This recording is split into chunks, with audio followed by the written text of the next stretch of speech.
let's be real for a second. Have you ever stopped and wondered if the financial advice we've all been given our entire lives, study hard, get a good job, play it safe, is actually wrong? Today, we're diving into the book that blew that whole idea up. And it all started with a simple yet shocking conversation between a mother and her son. So that's the question a teenager asks his mom, a super successful CPA named Sharon Lechter. Now, most parents have heard some version of this, right? But it was his argument that came next that just stopped her cold. It kicked off this whole journey that eventually became the book, Rich Dad, Poor Dad. Okay, so you have to understand where Sharon Lechter, the book's co-author, was coming from. She was the definition of traditional success. A CPA from a top firm, she totally believed in the path her parents had taught her. Get amazing grades, land a secure job with great benefits, and boom, you're set for life. It was like the master plan. But right as she's giving her son this same old advice, she has this huge realization. Her son was seeing a world that she wasn't. He got it.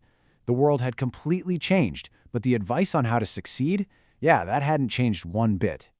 And man, he came with receipts. He started pointing out that the richest people he looked up to, icons like Michael Jordan or Bill Gates, they didn't follow her path.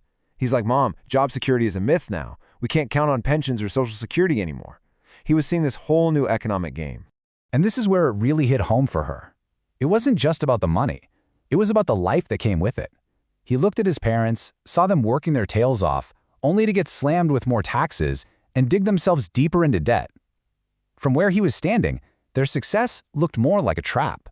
So this whole confrontation, it forced Sharon to ask a really tough question. In a world that's so different now, is that old advice still good? Or is it actually dangerous? And that one question sent her looking for a whole new set of answers. So she goes on this hunt for answers, right?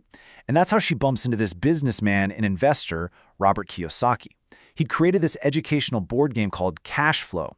And when Sharon started playing it, all the pieces of this puzzle just started to click into place. Okay, so get this. The game board itself was this genius metaphor for our financial lives. You had this inner loop, which Kiyosaki called the rat race, and then this outer loop, the fast track. And the goal of the game? It wasn't just about buying up properties. The real goal was just to get off that inner track. Right. So this rat race, what in the world is it exactly? And Kiyosaki's definition, it's so simple, but wow, does it hit hard. It's the cycle where you work your butt off every single day. But the main people who benefit, well, it's not you. It's your company. It's the government who takes taxes before you even see a dime, and it's the bank holding your mortgage and your credit card debt. And you can see how this cycle just keeps on going, almost on autopilot. It all starts with that advice we know so well. But then life happens, right?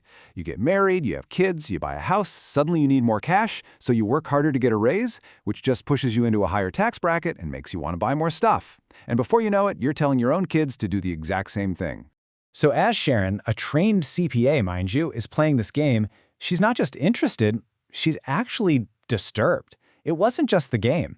It was watching these other highly educated adults playing with her, a banker, a business owner, and they had no clue how basic accounting or investing worked. They didn't get the connection between an income statement and a balance sheet. And this is where she stumbles upon one of Kiyosaki's biggest ideas. The reason so many people struggle with money isn't because they're not smart or they don't work hard. It's because they're playing a completely different game than the rich, with a totally different rulebook. To really get this, think about a real-world example. A huge corporation announces it's downsizing. What happens next? For the employees, right? It's a disaster. People lose their jobs, families get hurt, it's terrible. But for the owners and investors, the shareholders, well, for them, it's often great news. The market sees lower costs ahead and the stock price shoots up, making them even richer. You see, the exact same event leads to two totally opposite results. It all depends on which side of the table you're on. Employees lose, owners and investors win. That's the huge difference between working for the system and owning the system. And this idea, this huge difference in perspective, is really at the heart of the book's main story. To explain these two different rulebooks, Kiyosaki tells the story of his two fathers, his poor dad and his rich dad, who gave him completely opposite advice about money and about life. So his poor dad, that was his actual father, a brilliant, highly educated guy who became the head of education for all of Hawaii. Then you have his rich dad. This was his best friend's father, a guy who didn't even finish 8th grade, but went on to become one of the wealthiest entrepreneurs in the state. And the difference in their advice was just night and day. Poor Dad said, get a good job. Rich Dad said, own the corporation. Poor Dad said, be a smart person. Rich Dad said, hire smart people. Think about that. It's more than just different advice. It's a completely different way of seeing the world. One is about fitting into the system. The other is about building the system itself. And what's so crucial to understand here is that both dads were all about education. But the subject they wanted him to study was completely different. One taught him how to be a great employee.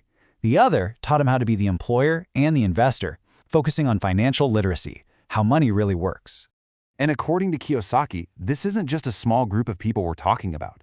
He says 95% of us learn the rules of the Poor Dad. It's the default programming we get at home and from our schools, which were basically designed to create good employees, not a nation of owners. So what's the big takeaway here? What are you supposed to do with all this? Well, the core message is pretty clear. The old, safe path is now the riskiest path you can take. Just relying on a job for your security is a huge gamble in today's world. Real security comes from financial education, understanding the rules of money that they never teach you in school. And that really leaves us with one last pretty intense question to ask ourselves. When you think about your money, your career, and the advice you listen to, or the advice you give, which voice is in your head?